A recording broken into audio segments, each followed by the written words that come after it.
up, guys? This is Casey Israel again, and today we're going to continue doing reviews of Dark Side of the Ring. I got a special guest to join me with this because he's a big fucking mark for WCW. We got AJ Raiders. What's going on, everybody? You damn right I'm a fucking mark for WCW. We almost put your fucking company out of business, you fucking mark. So, I was glad that you want to join. I was kind of hoping Tex would join us too, but you know, Tex is over there being fucking Pee Wee Herman and shit. Yeah. So, we both watched several times actually. How many times did you watch it? Well, I listened to on the way to work and kind of watched it a little bit during lunch. Then I fully watched it here. I watched it 7 times straight. That's how much I like this documentary.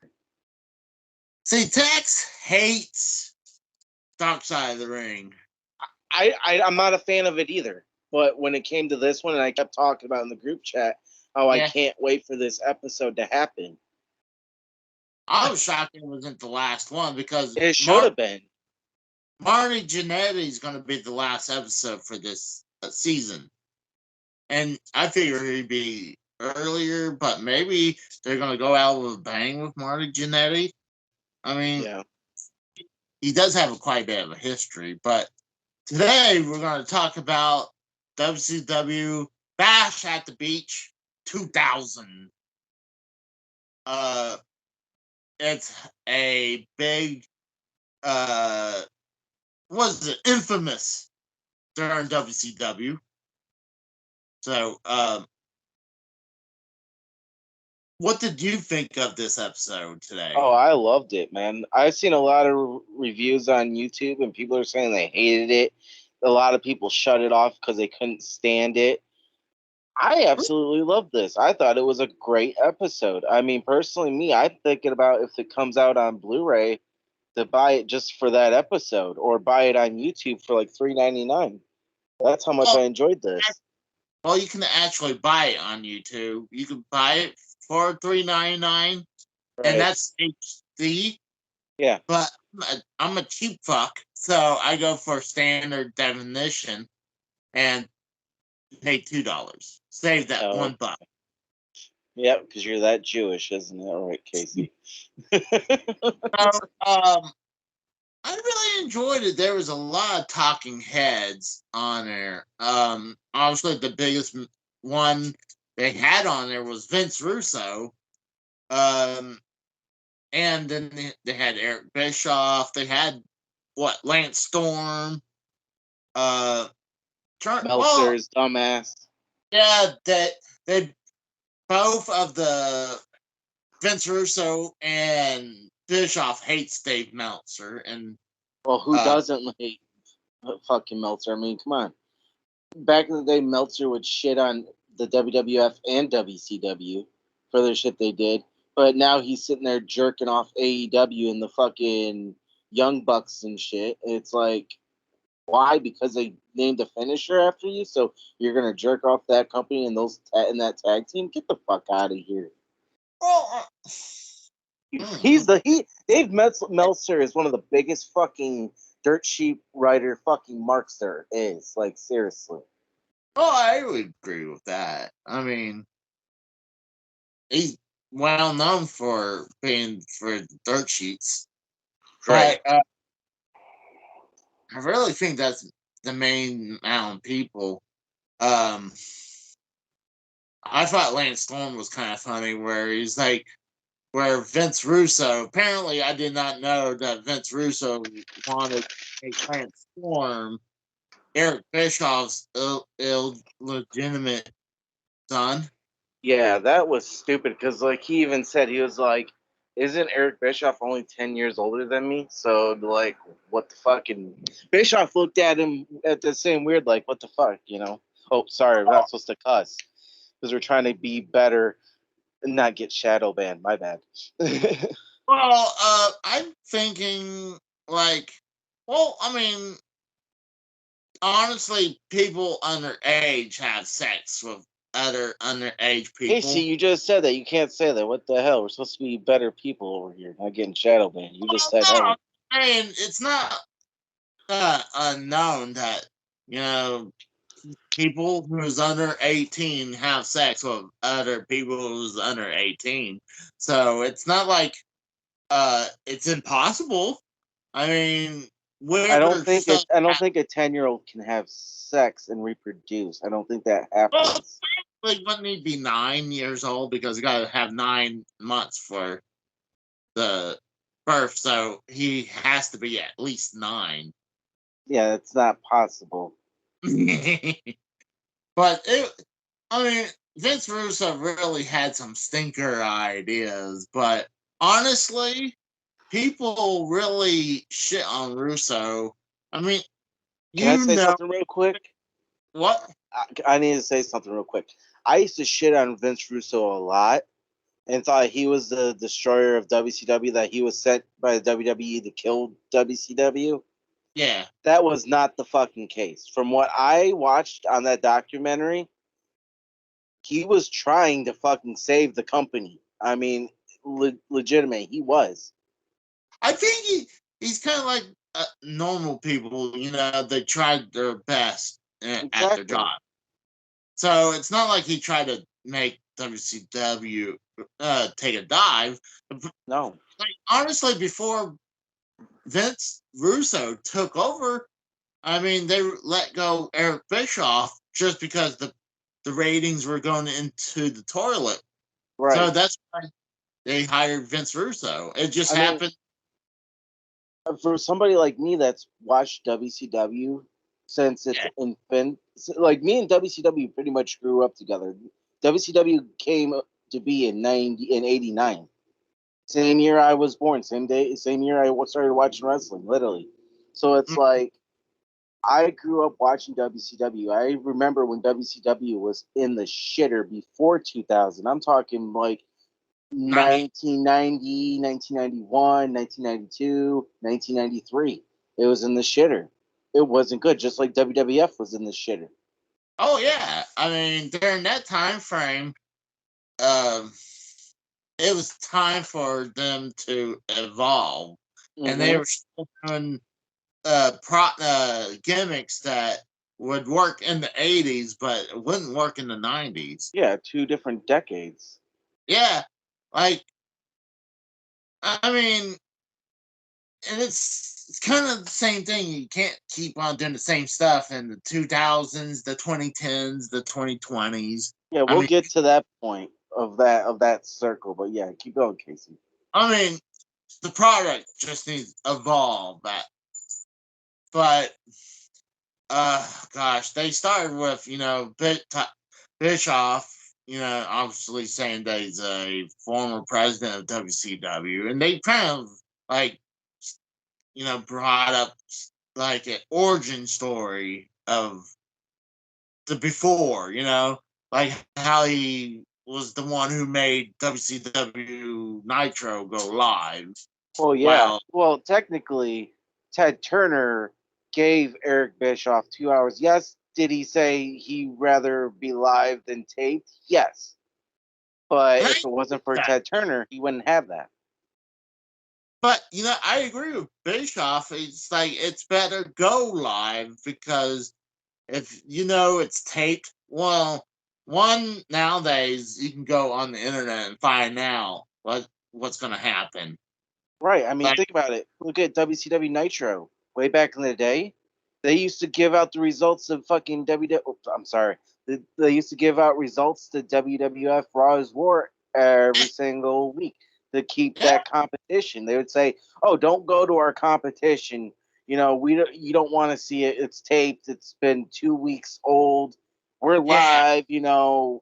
This is happening right now on WCW Monday Nitro." That's what Bischoff or Tony Schiavone or Mongo would say, or anybody that was in the announcer's booth. well, I remember when I started getting into wrestling. I got in way later than most people do. Like I was like maybe in intermediate high school in like '98, and maybe late '97. So you were a And normie then when you got into wrestling. See, yeah, when I was younger and I got into wrestling, dude, I got picked on for watching wrestling. Literally, they were like, "Why are you watching that gay shit?" I'm like, "It's not gay." And they're like, "Oh yeah, two men touching each other." And then yet fucking the Attitude Era and the Monday Night Wars start, and everybody's watching it. And I see the same people that were hating on me for watching wrestling back before that happened. They're wearing NWO shirts, or they're wearing Stone Cold shirts. I was like, I thought you said that was gay. Why are you watching it? Oh, because it's cool now. It was the same. well, yeah, for me, I wasn't having that issues. My dad put it in green. He's like, you don't want to watch that fake crap, and it's kind of Yeah, I hard. Like, hated that word when people would say fake. It's not fake. yeah, Wrestling's not fake. It's predetermined. It's not fake. People get injured. They get hurt. It's not all selling of getting fake injured. A lot of it you yeah. get injured. So, and for during the cable we had, but all right. So yeah, I was going between Raw and Nitro was on back to back channels, so I could switch. It was kind of hard to avoid it for so long, Yeah. so it was kind of almost banned if to watch it. I eventually said screw it and started watching it because my brother and was into it and his friends and my friends was into it. Hmm. But um let's get to it. Like, um, which story did you believe the most from Bischoff's side or Russo's? Well, it depends on what we're talking. We're talking about the story, Yeah, which okay. So, are we talking about the script that Russo wrote? The both scripts? Or are we talking about because you got to remember he wrote two scripts. well, actually, what he saw it said on a different interviews. Not only he wrote two, he kind of improvised a third one on the spot. That's Well, the, when the the third one was the second main event that was supposed to happen. they were saying, oh, so Hogan needs to, uh, the whole thing to piss people off, just to have Jeff Jarrett lay on the ground and put his foot on him. Okay, Like yeah.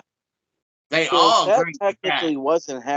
technically wasn't supposed to happen originally. Because see, the what happened was both of them, Jeff Jarrett was supposed to win the title back or win it or Retain. still retain it. And Hogan, as usual, that doesn't work for me, brother. Fucking bullshit. And then let's see here. Then Russo actually went to Jeff Jarrett and said, "You know what? Fine. If Hogan's not going to do the deed, just let him take the belt. I have the real belt." And then on top of it, actually, it was days before that all that happened. Yeah. Russo went into a boardroom and asked six people, "Who do Hmm. you think should be the next WCW champion?" Everybody notoriously said Booker T. And you know what? I think that's a good from for Russo doing that to like. Exactly.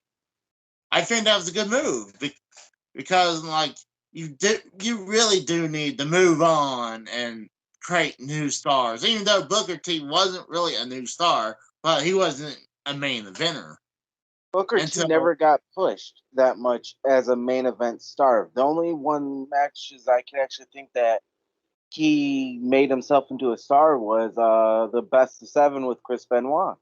yeah, Yeah, exactly. I mean, besides Harlem Heat with his brother Stevie Ray, I mean, that's all Booker was known for was being in Harlem Heat, being 7-time WCW Tag Team Champions. That's all he was known for. And think about it, Booker T was in WCW for 14 years. Oh yeah, and before that he was in another company with his brother as well. I think it was, God, it could have been Jeff Jarrett's, Jerry Jarrett's company, but I'm not Might have one. been. I don't think I'm, so. I think he started his career in WCW. no, they started in a smaller promotion. Well, that's how I know Booker T is, because that's who when I've seen Booker T and Stevie Ray when they first started in WCW, when WCW was a thing when it first started. Yeah. So I remember, everybody that came through there that was on WCW that you seen in WWF, like the Stone Colds of the world, the Undertakers of the world, Marvelous Mark Marrow, Vader, Mick Foley, all Triple H, all of them came through WCW. Edge, all of them. Oh yeah. Well, it's funny at the beginning of the episode they were talking about or showing a bunch of the bad gimmicks like Oz, Oh yeah, the Shockmaster. the Shockmaster, That's your the favorite, right, Casey? The Shockmaster. no. Yeah. And there was another one. It was a ripoff of Spider-Man. He was called Arachnid Man. Yeah. Yep. Yep. That was the shit years of WCW. That was the years I was telling you when WCW and WWF were both in like the shitter and nobody cared. Oh, yeah. So, oh gosh. Because from what I was watching the interviews, they were saying that WWE was hot from like 83 to 96, and then all of a sudden, Kevin Nash and Scott Hall come over after leaving WWF to come to WCW, and WCW got red hot. I mean, I don't know if that's really true because, to be honest with you, when Nitro first debuted at Mall of America in September of 95, they were getting better ratings than Raw was, and Raw was still taped. Well, it was going back and forth. Yeah, but it wasn't like how it was like 96 to the end of 98 when literally they had that 83 week streak and they were kicking WWF's ass. Yeah. Well, yeah, they kind of did like I said before, like some type of origin story about Eric Bischoff, and then how Vince Russo left the WWF because one, SmackDown was being added to the time slot, Right. and I do agree that Vince Russo probably should deserve to get more money because like you're given second product that they're getting money for, Right. and at that time, what they say it's really Vince McMahon, Russo, and Ed Ferrara. Yep. At the time, and they didn't have like a whole staff of writers until Vince Russo left. Well, yeah. I mean, come on. Vince Russo was your head writer. I mean, he was your head writer since 91 in WWF. Well, I mean, he did the WWF magazine, but Yeah. I think it was like 94, 95, he became head writer, right? I think it was 96. Was it? Yeah. Okay, maybe it was. He was he likes to tie in his life in the magazines as time in the wrestling business. And I guess that counts, but It does, actually, because you're in the business. yeah, but you're also just writing articles or looking over the articles that your other writers are doing. But he left because Vince one wasn't giving him more money. Plus, he wouldn't let him have time to help move his wife closer to her family. Yeah, that pissed him off too, because he was like, as a proud Italian man, how are you going to sit back and tell me to go get a nanny for my wife? And it's like, wow, like that's your like I said before, I used to really hate Russo. This documentary or this episode Yeah. actually makes me like Russo better now because Russo actually came. I the story personally, I believe Russo. I mean, I'm always going to be an Eric Bischoff fan because him and Ted Turner created Nitro, and I'm a big WCW fan, so of course I'm always going to like Bischoff. But Hogan, fucking man, dude, he did so much dirty shit, politics. Oh He yeah. is a reason why he killed WCW. He's one of them reasons. Oh yeah. I agree because I mean, he knew WCW pretty much almost had like a limitless wallet.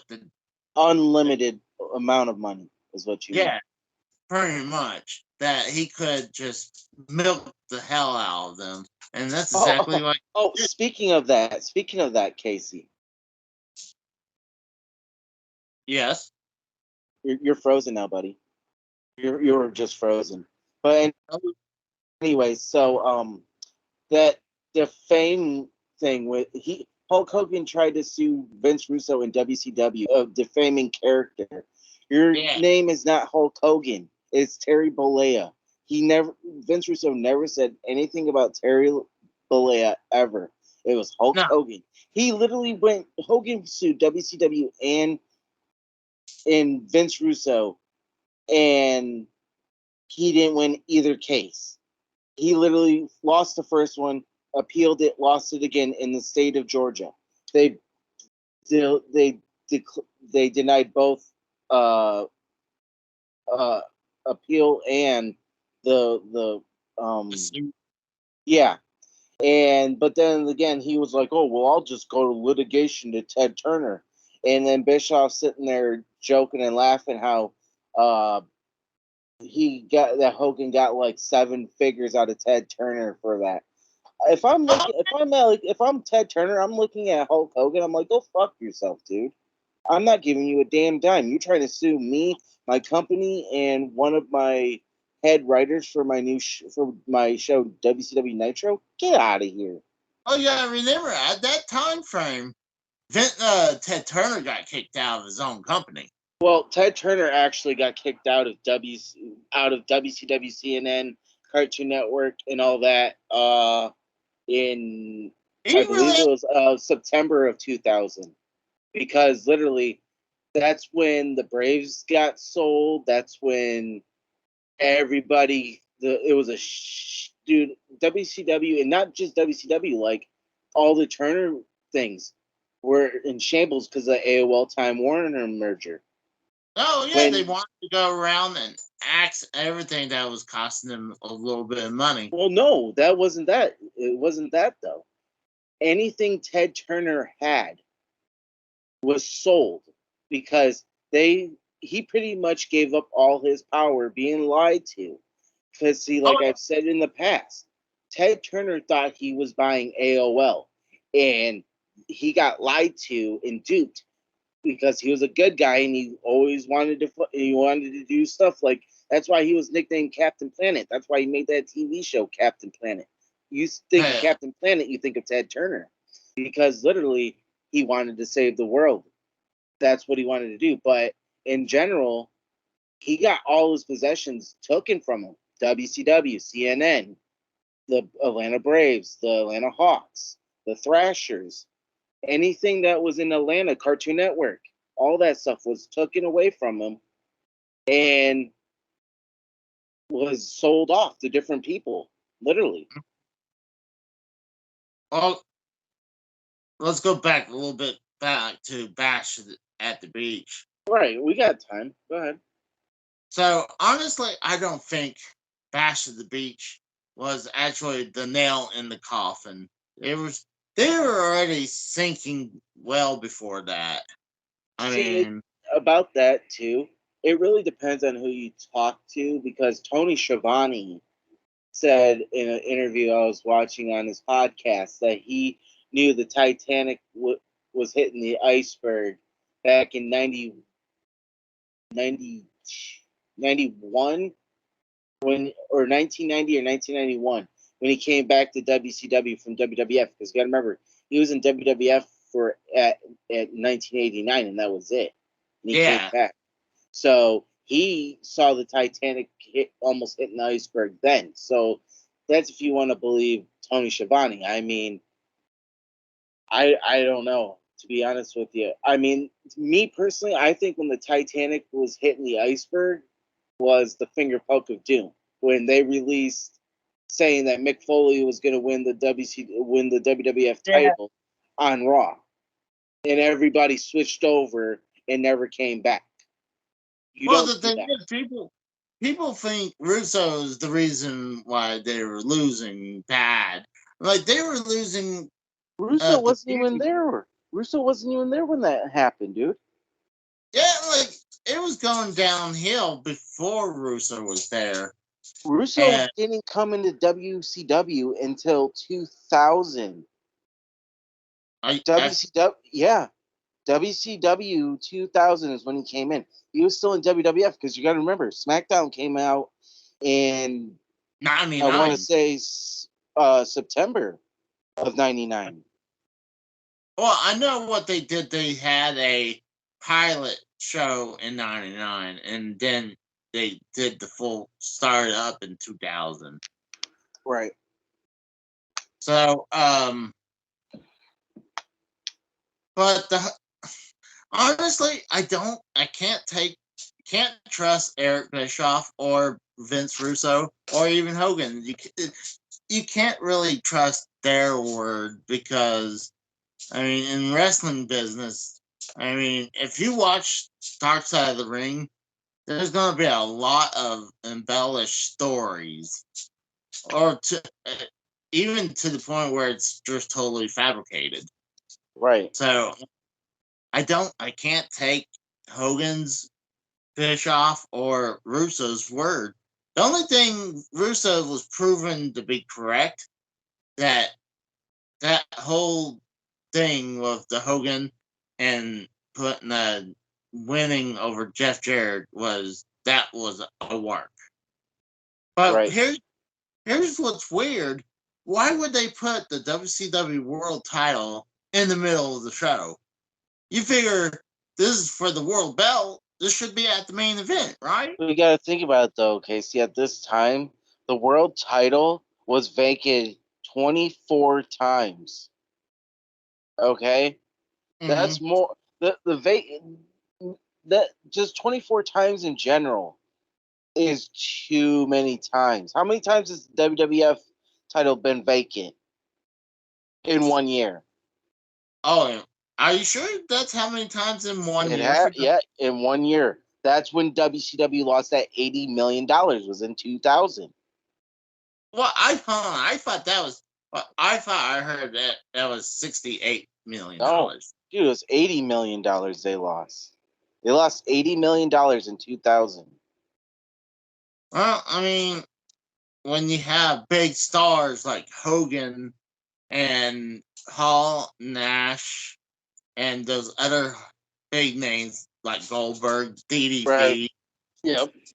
I mean, that number is going to add up, especially if you're comping a bunch of tickets for your live show just to make you look good, you know?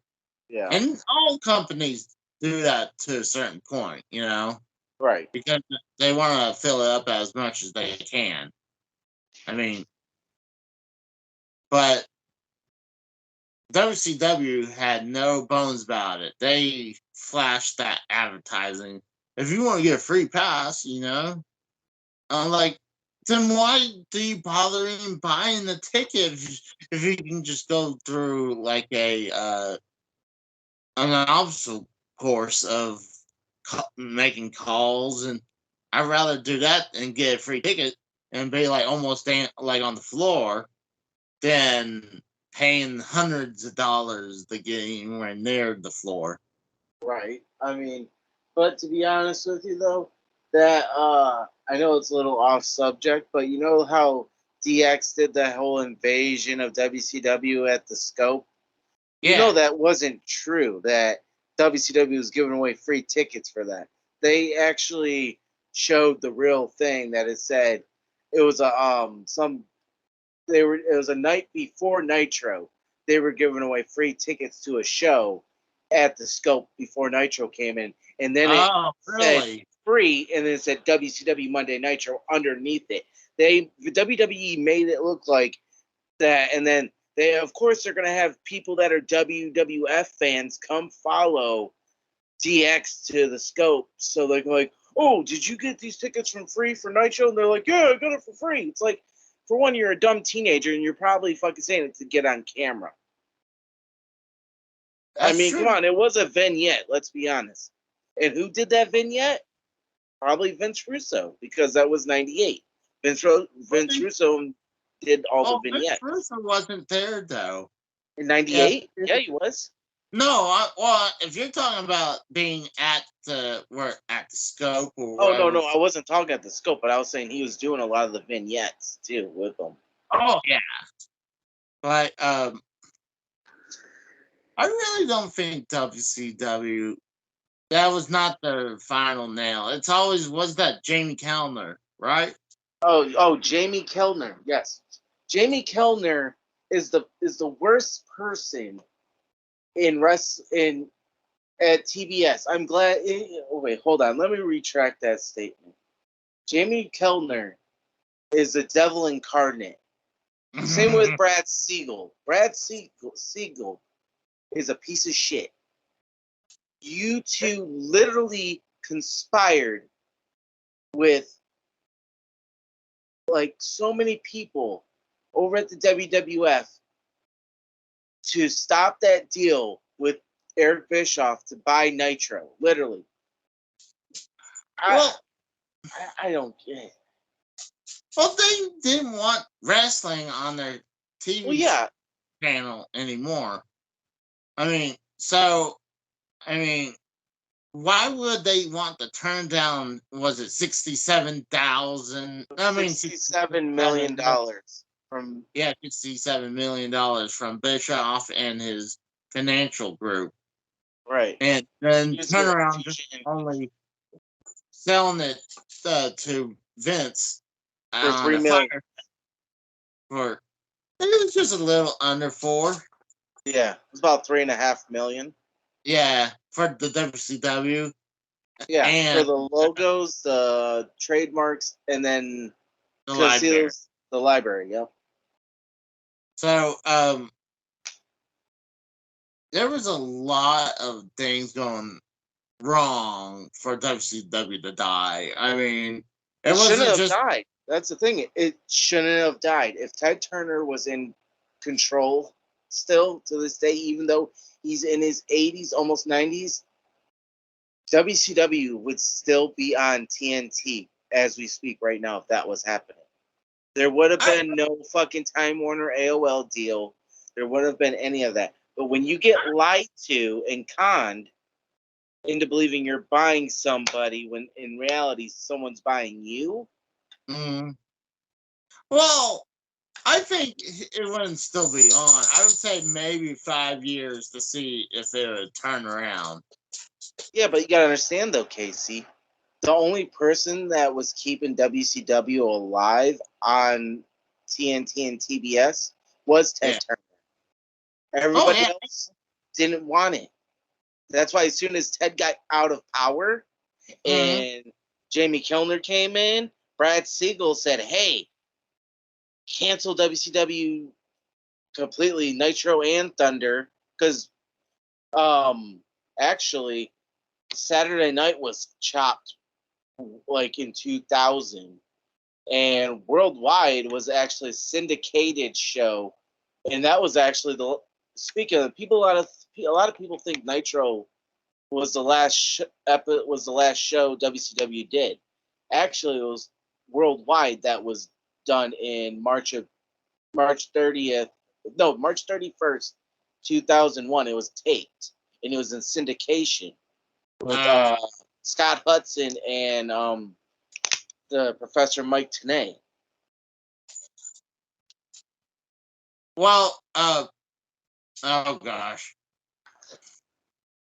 I'm just trying to think, but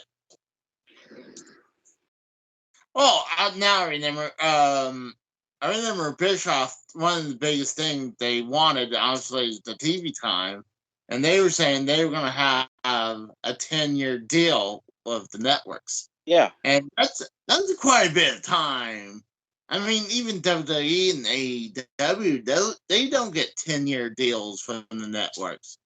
I mean, uh, WWE got a 5-year deal with Fox and NBC for USA, and they don't get 10-year deals. They usually re-up them mainly with USA. We don't know if uh, it's just smarter for doing shorter terms like 5 years than 10 years. That's quite a bit of time, and I'm sure that's quite a bit of money they don't want to spend on WCW uh, for their airtime. So I really think that's probably one of the reasons why they went, instead of giving the deal to Bischoff and his group and getting $67 million and getting it off the books, and then and giving them the TV uh, time. They're like, well, we can go to WWF and they'll give us just under 4 million, but they'll get everything and fire sale everything, and we don't have to have the WCW product no more on our networks That because was they the were. stupidest thing that the Turner executives ever did, was get rid of WCW for that cheap of a price. Yeah, I agree. I mean, they probably had the right to cancel that deal at any time if they really wanted to. So they should have went with Bischoff Group, sounding up, getting $67 million, get off their books, and just Yeah, hopefully they. because the funny thing is, you say that, is Yeah, that WCW, Eric Bischoff was actually shopping around WCW Monday Nitro to Fox, to FX, and a few other stations just before the deal when his partner his partner with Fusion Media said the deal was done, and Eric Bischoff's thinking it's done, that he hasn't even found a thing yet, and he's like, "No, Eric, the deal's done. It's off the table. It's no more." Because literally, he was gonna have it on either Fox or, like I said, FX, because they were interested. they're not gonna go to the live arenas anymore. They're gonna Yeah, go. They were pretty much gonna do what TNA did, where they went to a soundstage. yeah. Nitro was supposed to be actually, when Bischoff bought it. It was they were going to relocate to Las Vegas at the Hard Rock Cafe, or actually, Yeah, it wasn't. They were too. going to do the Hard Rock Cafe, or when the WCW Nitro Grill was there, they were going to film at the Grill too. I heard that as well, because you got to remember, WWF wasn't the only place that had a restaurant. WCW Nitro had a grill in Las Vegas. And WWF. New York. Oh, the New. Oh, yeah, that's what it was called. The WWF New York. That did not do good. Mm. And even when they switched the name to WWE, they changed it from WWF New York to just the World. And it was, well, I was hearing it was just not doing good. And they would have stuff there all the time. Didn't they shut down in like 2003 or 2004? Yeah, I think it was about that time frame. Hmm. Because now I believe it's a Hard Rock um, restaurant. Oh, okay. But it's a pretty freaking good episode, though. I think it's actually one of the best of the season right now. And like, I do think that Russo does get the short end of the stick on this. They did kind of paint him in a bad light, and like, I mean, Bischoff he admits in interviews that financing and practice and was it practice? Standards and practices. Yeah, standard and practice would say, "Oh, you have to not say this. We're not going to do that. You can't say I hate you or anything with hatred." Or they were trying to make it squeaky clean. Not to mention his budget was cut in half. Instead of having like, I think it was like 5 or 10 million, it was cut to like 3 million to do a show. Well, I mean, and that was approval. I think Bischoff says they get approval a year in advance. Yeah. So, there was a lot of things. So, and then people, said there was some bad things Russo did though too. I mean, like you said on the text saying that the bloodbath that they missed Kevin Nash. Yeah. Well, they did that a couple. They did a couple of those bloodbaths. They got one actually got Hogan with the New Blood versus Millionaires Club. Yeah. They got Hogan with that one, and then the blood that was supposed to hit Kevin Nash hit right next to Nash, and he looked down and like, what the hell is going on? Because Well, I don't know why they were doing that because it was New Blood. That's their gimmick. It was New Blood versus the Millionaires Club. Yeah, but it's just a stupid rehash idea that he rehashed from the Brood in WWF. Like, well, I mean, if you think about it, look at it this way, Casey. Eric Bischoff was at the head of the Millionaires Club, and Vince Russo was the head of New Blood.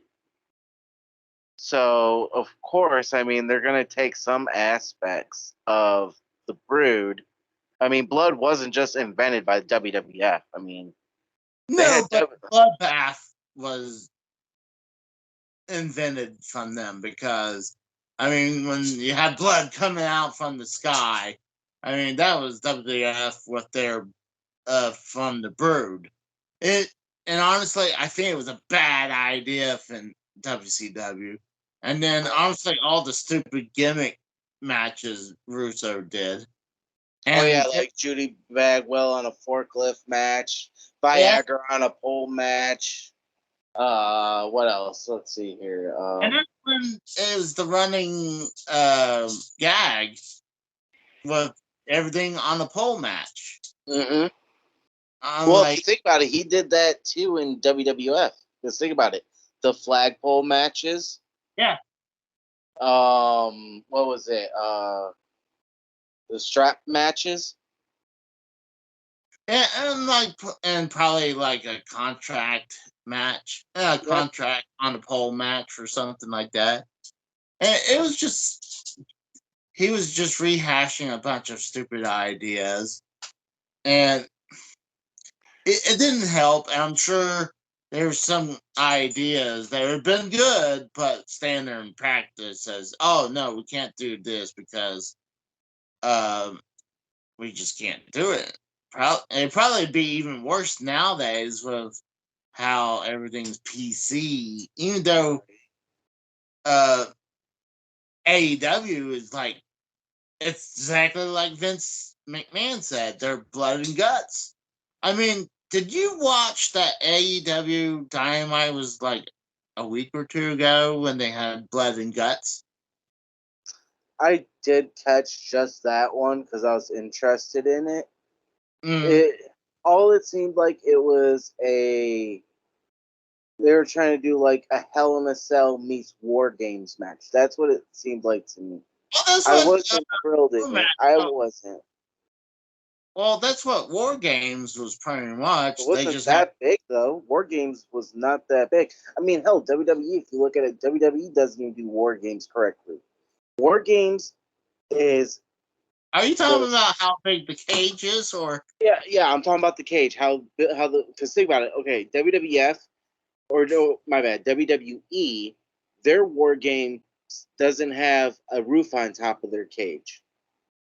I think I wish they did have a top of the cage. Because that's how the original war games was. The match beyond Yeah.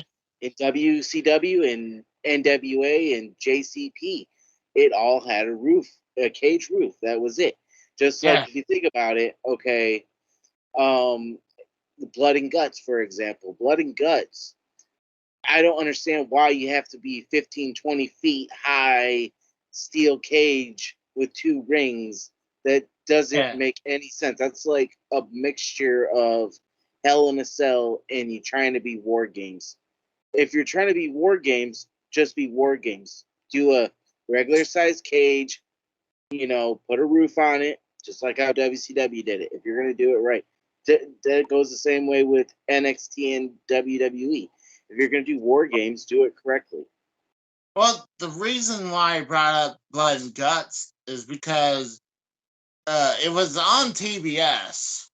Yeah. But it was very violent. I mean, not only they had like weapons, they had glass in there, like shards of glass. It probably was some of the glass that wouldn't really cut you. It's probably like sugar glass.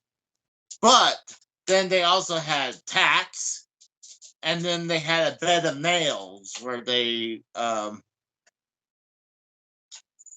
kept on using it. I mean, the whole bed of nails thing.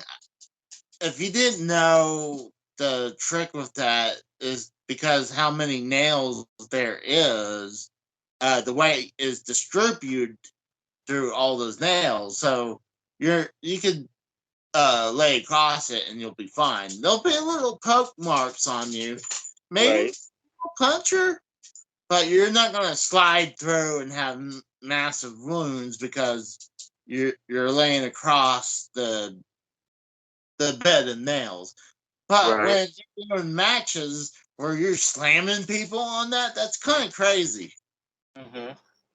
Good God. I can't wait to get off air and tell you what's happening down here. It's embarrassing. Oh, is that your dog?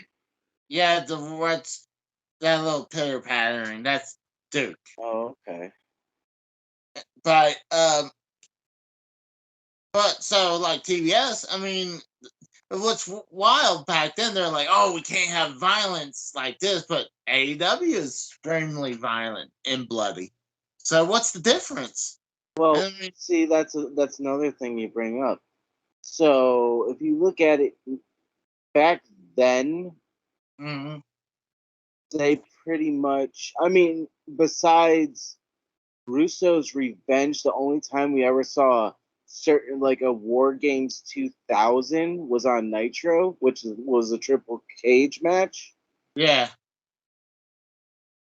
War Games was always on pay-per-view, and it wasn't bloody. Well, I mean, the NWA JC times it was bloody, but WCW days it really wasn't bloody at all. There was really not much blood.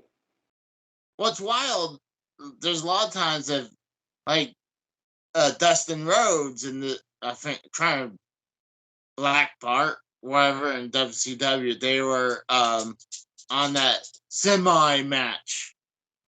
And stop it! You're weirding me out. Is he humping your leg? I'm not going to confirm or deny that. I will just tell let you. him go with it until it happens. But so they're very against blood in WCW. Oh yeah. Oh, just like you couldn't say foreign objects, you'd have to say international objects. I'm glad you brought that up because when they had the bloodbath, they called that mystery red liquid instead of blood. Yep. Tony Schiavone was like, "Oh my God, it's a mystery red liquid. What is that?" I remember. Yeah, I was like, oh my god, and like you said, the international object, like because they can't call it foreign object. Mhm. I'm like, Yeah, it's Ted Turner stupid. that said that was a no-no. That you couldn't say foreign. I mean, and this is the beginning of wokeness, if you ask me, where like I wouldn't certain say wokeness. I wouldn't say well, wokeness. you think something that had nothing to deal with people, it's about an object that is not supposed to be in the ring. It's a lot of times people would use the ring post, the steps, or the freaking announcing table. Even though I feel like if you use the steps, you should be disqualified. And the same thing with the table. You know. Yeah. Well, hell, think about it this way. Back in the Jim Herd days, if you jumped off the top rope or went over the top rope, it was a disqualification. Oh, that doesn't shock me. I seen where Nope. Jim Herd was the fucking worst, man. Like, especially, I mean, come on, he was what, the manager or CEO of Pizza Hut? Cowboy Bill Watts did that too. Mm-hmm. So it was just. I'm just saying that Bash at the Beach is that not the final nail in the coffin, but it was definitely a nail in the coffin. Yeah. Like eventually, the biggest nail in the coffin, it was the Turner executives slash the AOL executives. They wanted WCW off their books, off their airwaves, so because they was sick of paying millions of dollars for something that's no longer bringing in the ratings that was there before the for 2 years prior or even 3 years prior. Yeah. Yeah. But they were also talking about this late fax that came out like on Friday. I'm like, the only time I ever heard about this fax came from Vince Russo, where Hogan and his lawyer sent a fax to WCW or to the Turner Network and saying that they're going to use his creative control. And they did that so they would receive it, but it would be later on so they can show up on Sunday night and surprise Russo for this. But he's the only person I ever heard this from is Vince Russo, and then this. So I'm taking that with a huge grain of salt. I mean, I don't believe it. I think it's horseshit, personally. I kind of agree. Plus, what does it matter if there was a fax or not? I mean, Mm-hmm. he was going to do that anyways. I think the reason if he that is true is probably his lawyer. He probably contacted his lawyer after he didn't like the creative, and they're like, "Well, I'll take care of it, Hogan." And I got an idea, but I don't know. I think he would have done this anyways without that stupid fax. Mm-hmm. But What would you rate this episode of Dark Side of the Ring? as for the season, No, this episode. no, I know. I mean, this is probably the top one of the season, so I would give 8.5 out of 10. I think hands down the best episode of the season. I agree. I'm gonna give it because I'm a WCW mark. I'm gonna give it a 9 out of 10. It was good. I mean, like I said before, like they were showing some of the bad gimmicks from WCW, but WWF was not immune to bad gimmicks even during that time of that era. Oh I yeah, mean, especially 95, 94, 95, the oh, garbage man, the even fucking the 93. hockey player, the fucking Gakuli Gooker. I mean, come on, man. WWF is not no saint They did a lot of fucked up, stupid shit, just like WCW did. Both companies, as a whole, should both be alive as of today. WCW should still be alive. WWF, not WWE, WWF should still be alive. I agree because honestly, if WWF sounds like like the real thing, while WWE sounds too corporate. Right, like think about it this way, okay. How is it Vince beat the indictments for steroids, beat WCW, but yet he can't beat the Panda? Yeah, Tell me that. Tell me how that works, Casey. and he can't. And I'm glad you brought that up. He can't even beat these sexual Well, liable. we'll talk about that on Friday as Raw. We got to save some content, man. Let's not Oh spoil it. yeah, I'm saying. I'm just adding on top of that where he lost what 20 between 12 and 20 million to all different women. So I'm like, he beats the U.S. government, Right. but he couldn't. There's certain things that he lost to, like you said, to the panda and to all these women Right. accusers. I don't get it. It's baffling my mind to think that you beat the U.S. government about steroids. You beat WCW for rating supremacy. You can't beat the fucking panda bear with a steel chair. I don't get it. I don't get it. But folks, Friday night, Friday is Raw. We will have a jam packed of topics. We're going to Yes, be discussing more about Bash at the Beach 2000, and hopefully, actually, there. Maybe we'll get. Maybe we'll have it open where people give their opinions of that yeah, because it was a big event, and honestly, it sparked ideas right. that well, I think they need to venture to TNA. TNA had some stinkers or some bad The things. TNA's technically still alive. Okay, so is WWE, and they had like what 80% of it's against WWE. You know, I was just about to ask you the same thing, Casey. Is I wonder how much they paid WWE for that footage, all that Nitro footage. Yeah, yeah. I'm curious on how I much mean, they paid. well, you know what? I bet they were so much willing. Remember how you guys say that they're very anti WCW even to this day. Even So they though, if you notice, remember that picture I sent you guys in the group chat of my WCW Nitro hat and WCW Nitro yeah t-shirt? Obviously, maybe marketing or maybe Triple H is getting his hands on this and maybe saying, yeah let's push more WCW stuff out. Because think about it, we have the WCW World Heavyweight Title belt that's on WWE Shop.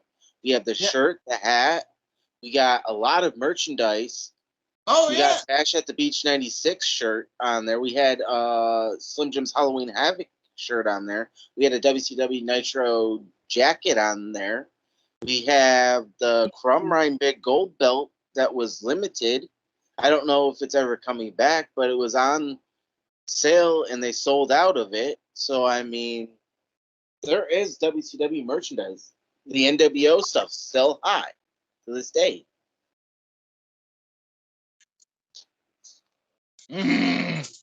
quit stop it. But I think this is a good spot to leave off on. I think we did a hell of a show on this. I Yes, think if you haven't seen Dark Side of the Ring, WCW I Bash at the Beach 2000, you need to go right now after you're done watching our video. Go watch it on either Vice, YouTube, or if you can find it illegally streamed, watch it there. You have to watch this episode. It is a good watch. it is a very good watch. So for myself, Casey is raw. For AJ, thank you guys for coming. You got anything else you want to say before we take off? Just like, comment, subscribe, and watch Friday is Raw because we put a hell of a show on for Friday nights. Damn right. So I will talk to you guys later. See